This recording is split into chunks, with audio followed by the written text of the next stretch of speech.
नमस्कार दोस्तों, आपका स्वागत है हमारे इस चैनल में एडवोकेट कृष्ण कुमार त्रिपाठी। दोस्तों, आज हम काउंटर केस के बारे में बात करेंगे।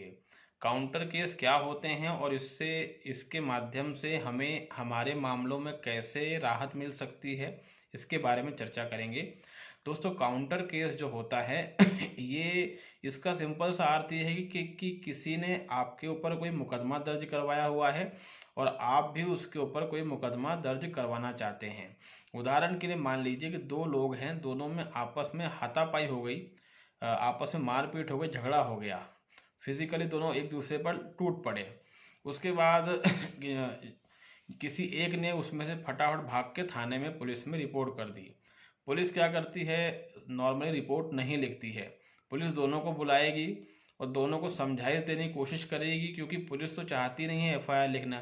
एफआईआर लिखना अगर पुलिस लिखेगी तो एफआईआर लिखने के बाद पुलिस को इन्वेस्टिगेशन करना पड़ेगा। तो पुलिस तो यही कोशिश करेगी कि दोनों को समझा बुझा के रवानगी दे दी जाए। लेकिन उनमें से जो पहली बार एफआईआर लिखवाने आया वो नहीं मान रहा है, तब पुलिस क्या करती है कि एफआईआर लिख लेती है। अब जो उसके साथ, जो उसका दुश्मन जो उसके साथ में आया, जिसको पुलिस ने बुलाया, वो ये देख लेता है कि इसने मेरे खिलाफ एफआईआर करवा दी है, मैं भी करवाऊंगा। वो भी अड़ जाता है कि मेरी भी लिखो। तो ये झगड़ा तो हम दोनों के बीच में हुआ है, इसने मुझे मारा, मैंने इसे मारा, मेरी भी लिखो। तो उसमें फिर क्या होता है कि अगर आप जिद पे अड़ जाते हैं तो कई बार पुलिस को वो एफआईआर भी लिखना पड़ती है। इसको काउंटर एफआईआर कहते हैं आम भाषा में। इससे क्या होता है दोस्तों कि दोनों पक्ष जो हैं वो बराबरी पे ही रह जाते हैं और फाइनली इसमें कहीं ना कहीं कंप्रोमाइज़ की स्थिति क्रिएट होती ही है, क्योंकि दोनों पक्षों ने एक दूसरे पर एक ही समय में एफआईआर करवाई है। इसको क्रॉस एफआईआर या काउंटर एफआईआर भी कहते हैं। तो इस तरह की जो चीज़ें हैं दोस्तों, क्रिमिनल केसेस अगर आप पर लगे हैं या किसी भी तरह के केसेस लगे हैं, उनमें बहुत हेल्प करती हैं। ठीक है, बशर्ते आपके पास ऐसा कुछ ठोस एविडेंस हो या कुछ ऐसा कारण हो जहां पर आप एफआईआर करवाना चाहते हैं।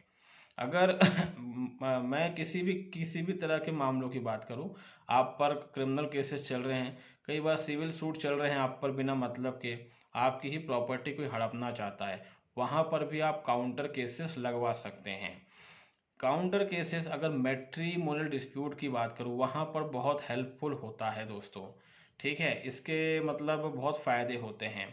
और कई कई लोगों के मन में ये सवाल चल रहा होगा कि सर, पुलिस ने सामने वाले की एफआईआर तो दर्ज कर ली, हमारी नहीं करी तो हम क्या करेंगे। तो इसमें दोस्तों, अगर आपकी दर्ज नहीं कर रहे हैं तो इसमें आपको ये करना है कि इसमें आप जो हैं पहले पुलिस को शिकायत दें, ठीक है, लिखित में। और उसको शिकायत को इस तरीके से लिखित में दे कि उसका एक एक शब्द बड़ा सॉलिड हो। ठीक है, या तो किसी वकील से बनवा लें शिकायत, या आप खुद ही बना लें, जो भी आपके लिए कंफर्टेबल हो। ठीक है, उसके बाद पुलिस को दें। कई बार ये भी सवाल होता है कि सर, पुलिस वाले तो शिकायत लेते ही नहीं है। बिल्कुल सही बोलते हैं आप, पुलिस वाले शिकायत कई बार नहीं लेते हैं। तो इसमें घबराने की आवश्यकता नहीं है। वो शिकायत जो है रजिस्टर्ड पोस्ट से उसमें एडी लगाकर आप जो है पुलिस थाने पर भेज दें, और जो पोस्ट ऑफिस की रसीद है उसको संभाल कर रखें। इससे क्या, आपके पास एविडेंस रहेगा कि आपने जो है शिकायत को पुलिस को भेजी थी। और उस शिकायत में दोस्तों 7 से 10 दिन का इंतजार कर लें। इतना समय होने के बाद उस शिकायत की ही एक कॉपी जो है, अब उससे बड़े अधिकारी को, सीएसपी हो या एसीपी हो, एसपी हो या डिप्टी कमिश्नर हो, जो भी आपके ज़िले में लगता हो, पुलिस कमिश्नर है या आईजी है, डीआईजी है, उसको भेज दें। उसको भी आप बाय पोस्ट भेज सकते हैं और देकर भी आ सकते हैं। बड़े ऑफिसेस में एक चीज़ अच्छी होती है, जैसे एसपी का ऑफिस है, डीएसपी का है, डीआईजी का है, या फिर कमिश्नर या एसीपी का ऑफिस है पुलिस का। तो वहाँ पर एक चीज़ अच्छी ये रहती है कि वहाँ पर किसी भी एप्लीकेशन को लेने से इनकार नहीं करते, क्योंकि वहाँ पर एक अलग डिपार्टमेंट बना रहता है। लेकिन जो पुलिस स्टेशन होता है, यहाँ प्रॉब्लम ये रहती है कि यहाँ पर पुलिस वाले ही एप्लीकेशन लेते हैं, उसको पूरा पढ़ेंगे, फिर आपको 10 तरह की राय देके भगा देंगे वहाँ से। तो कई बार लोग ये शिकायत करते हैं कि सर, पुलिस तो एप्लीकेशन लेती नहीं है। तो अगर नहीं लेती है दोस्तों, कोई दिक्कत नहीं है, आप उस एप्लीकेशन को रजिस्टर्ड पोस्ट से भेज दें और डाक की रसीद संभाल के रखें, और जो भी आपने भेजा उसको ट्रैक करते रहें ऑनलाइन, और उसका भी प्रिंट आउट ले लीजिए जिसमें ये लिखा हो कि डिलीवर हो गया है। तो मेरे ख्याल से ये बात समझ में आ गई होगी दोस्तों। तो इस तरीके से क्या है कि आपने पुलिस में शिकायत कर दी, उच्च अधिकारियों को शिकायत कर दी, एफआईआर आपकी नहीं लिखी जा रही है, इसके बाद आप क्या कर सकते हैं कि कोर्ट के अंदर धारा 156(3) और उसके साथ में धारा 200, ये दो एप्लीकेशन लगा सकते हैं और कोर्ट से डिमांड कर सकते हैं कि इस पर जो है क्या कहते हैं एफआईआर दर्ज की जाए। अगर आपकी एप्लीकेशन 156(3) की एक्सेप्ट होती है तो अच्छी बात है, रिजेक्ट होती है तो आप दोस्तों उसकी क्या कहते हैं रिवीजन लगा दें। ठीक है, रिवीजन लगाएंगे, सामने वाले को नोटिस जाएगा, वो परेशान होना शुरू हो जाएगा। तो इस तरीके से ये केस चलाए जाते हैं, अच्छे से लड़ा जाता है, केस दर्ज हो जाता है और कोर्ट एफआईआर के आदेश दे देती है। अगर 156(3) खारिज हो गई है, कोई दिक्कत नहीं है, धारा 200 की एप्लीकेशन भी हमने लगाई है, उसमें फिर वो मुकदमा चलेगा, उसमें बयान होंगे, साक्ष्य होंगे, सामने वाले को नोटिस जारी होगा। तो कुल मिलाकर सामने वाले को भी टेंशन आएगी। इस तरह से क्या है कि हम किसी के ऊपर काउंटर केस कर सकते हैं। ये मेरी बात आपको समझ में आ गई होगी। या तो काउंटर एफआईआर हो जाए तो उससे अच्छा तो कुछ होता ही नहीं है, एफआईआर नहीं हुई है कोई दिक्कत नहीं है, आप डायरेक्ट कोर्ट में प्राइवेट कंप्लेंट लगाएं सेक्शन 156(3) और सेक्शन 200 के तहत, और उसके साथ जो भी एविडेंस है वो आपको लगाने पड़ेंगे। तो इससे भी ये होगा कि सामने वाला परेशान तो होगा। ठीक है, तो मैट्रिमोनियल डिस्प्यूट में कई काउंटर केसेस हम लगा सकते हैं, ये अलग बात हम लगाते नहीं हैं। लेकिन अगर आप पर मुकदमे दर्ज हो गए हैं और एक तरफा खेल चल रहा है तो आप इमीडिएटली काउंटर केस लगाना शुरू करें। पुलिस दर्ज करती है तो ठीक, नहीं करती है तो आप जो है प्राइवेट कंप्लेंट लगाना शुरू करें। जितने ज़्यादा काउंटर केस आप लगा देंगे मैट्रिमोनियल डिस्प्यूट में दोस्तों, उतना ही सामने वाले को यानी आपकी वाइफ वगैरह को दिक्कतें आएंगी। इसमें सुप्रीम कोर्ट में मेरे ख्याल से 2 या 3 साल पहले की बात है, दो हस्बैंड वाइफ का मामला सुप्रीम कोर्ट तक गया था और सुप्रीम कोर्ट ने उसमें ऑब्जर्व किया कि पति ने पत्नी के ऊपर 20 केस लगा के रखे हैं और पत्नी ने भी पति पर इतने ही केस लगा के रखे हैं। तो सुप्रीम कोर्ट हैरान रह गया सुप्रीम कोर्ट समझ गया कि कुछ ज़्यादा ही मामले लगे हुए हैं और इनमें झगड़ा कुछ ज़्यादा ही है। सुप्रीम कोर्ट ने दोनों को समझाई थी, क्योंकि अदालतें बड़ी चालाक होती है, उन्होंने देख लिया कि बहुत सारे मामले हैं, ये चलेंगे तो पता नहीं कितने चलेंगे, और इन मामलों के कारण बाकी लोग भी सीख लें कि हम भी इसी तरीके से केस चला दें, तो इससे कोर्ट पर बर्डन बढ़ जाएगा।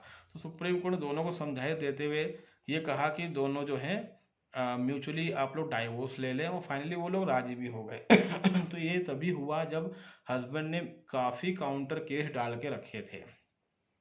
आपकी वाइफ जो है आपके ऊपर सेक्शन 406 लगा देती है कि मेरा स्त्री धन जो है वो इनके पास है, हालांकि झूठा रहता है वो।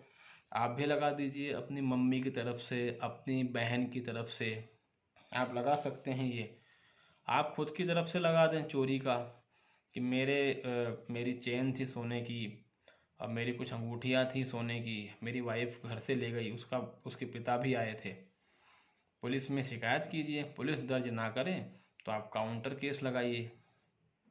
काउंटर केस एक्सेप्ट होता है तो सीधी सी बात है एफआईआर होगी, रिजेक्ट होता है उसकी रिवीजन लगाएं, अपील लगाएं। इसका परिणाम ये होगा कि सामने वाले परेशान होना शुरू हो जाएंगे। घरेलू हिंसा आपकी वाइफ ने लगाई है, आप अपनी मम्मी की तरफ से लगा दीजिए घरेलू हिंसा, अपने सिस्टर की तरफ से लगा दीजिए घरेलू हिंसा इस तरीके से दोस्तों काउंटर केस लगाए जाते हैं। वाइफ की फैमिली में कोई सरकारी नौकरी में है, उसका भाई है या वाइफ खुद है या फिर उसका पिता है या पिता रिटायर हो गया है, तो उसके संबंध में कुछ आरटीआई आप लगा सकते हैं। आरटीआई आप लगा सकते हो कि हर सरकारी महकमे में व्यापक पैमाने पर भ्रष्टाचार है, तो जब आप उससे संबंधित कुछ भी आरटीआई लगाएंगे तो वो परेशान होना शुरू हो जाएंगे। तो इस तरीके से दोस्तों कई तरह के काउंटर केसेस हम फाइल कर सकते हैं, और इसका परिणाम ये होता है कि फिर वाइफ ने कुछ भी एलिगेशन लगाए हों और कुछ भी वो मेंटेनेंस मांग रही हो, लेकिन वो सारे खारिज हो जाते, मतलब खारिज क्या, वो पत्नी खुद ही फिर केस वापस ले लेती है, क्योंकि इतने काउंटर केसेस आपने भी लगाए हैं। मैंने अक्सर देखा है कि कोई अच्छा वकील ना मिले तो लोग जो केसेस वाइफ ने लगाए हैं वही केसेस लड़ते रहते हैं, और उन्हीं केसेस में वो फंसे रहते हैं कि बस कैसे चाहे छुटकारा मिल जाए। लेकिन हमारा ये कहना है कि आप काउंटर केस भी लगाएं। अगर आप गरीब हैं, केस नहीं लगा सकते, आपका पैसा नहीं है, तो चाहे जिला कोर्ट हो, चाहे हाई कोर्ट हो, चाहे सुप्रीम कोर्ट हो, सब जगह लीगल एड डिपार्टमेंट बना हुआ है, जिसको हिंदी में कहते हैं विधिक सेवा प्राधिकरण। ठीक है, ये डिपार्टमेंट हर कोर्ट के अंदर होता है, जिला कोर्ट हो, हाई कोर्ट हो या सुप्रीम कोर्ट हो। अगर आप गरीब हैं तो आप यहाँ पर जाइए और उनको बताइए कि मैं गरीब हूँ, मैं जो है मेरा केस खुद नहीं लड़ सकता, तो वहाँ पर दोस्तों आपको एक फ्री का, मुफ्त का वकील दिलवाया जाएगा। उसके माध्यम से दोस्तों आप केस लगा सकते हैं। उस वकील को आपको पैसे नहीं देने, लेकिन यह है कि वो वकील भी थोड़ा बहुत पैसा मांगता है, 100-500 खर्चा पाने के लिए, तो हम दे सकते हैं। तो इससे क्या होगा कि कई लोग कहते हैं सर इतने केस में नहीं लगा पाऊंगा और सर मेरी हालत अच्छी नहीं है, तो कोई दिक्कत नहीं, आप वहाँ जाकर लीगल एड डिपार्टमेंट से दोस्तों एक मुफ्त का वकील मांगिए, आपको वकील मिल जाएगा। तो इसका फ़ायदा आपको मिलता है। और अगर आप किसी खास जैसे SC ST में आते हैं, अनुसूचित जाति जनजाति वगैरह में, तो आपको और आसानी से मिल जाएगा लीगल एड का वकील। आप एक महिला हैं तो आपको ही फ्री का वकील मिल जाएगा। तो इससे ये फ़ायदा हो जाएगा कि आपका पैसा बच जाता है। तो अगर सामने वाले को कड़ी टक्कर देनी है दोस्तों, खासकर मैट्रिमोनियल डिस्प्यूट में, तो आपको दोस्तों काउंटर केस लगाने पड़ेंगे। आप चाहते हैं कि भरण पोषण ना देना पड़े, मामला ऐसे ही ख़त्म हो जाए, जो भी आपकी डिमांड रहती, तो जब आप काउंटर की रिश्ते लगा देंगे, ऑटोमेटिक सामने वाला झुकेगा। इस बात को दोस्तों ध्यान रखें। इसके अलावा कोई क्रिमिनल केस आप पे लगा हुआ है, कैसा भी क्रिमिनल केस हो जो भी, उसमें भी हम काउंटर केस का सहारा दोस्तों ले सकते हैं। तो मेरे ख्याल से जो मैंने बताने की, समझाने की कोशिश आपको करी है, वो समझ में दोस्तों आ गई होगी। ठीक है, तो अगर आप हमारे चैनल में नए हैं तो इसको लाइक करें दोस्तों, इसको सब्सक्राइब करें और इसको शेयर भी करें दोस्तों। तब तक के लिए बहुत बहुत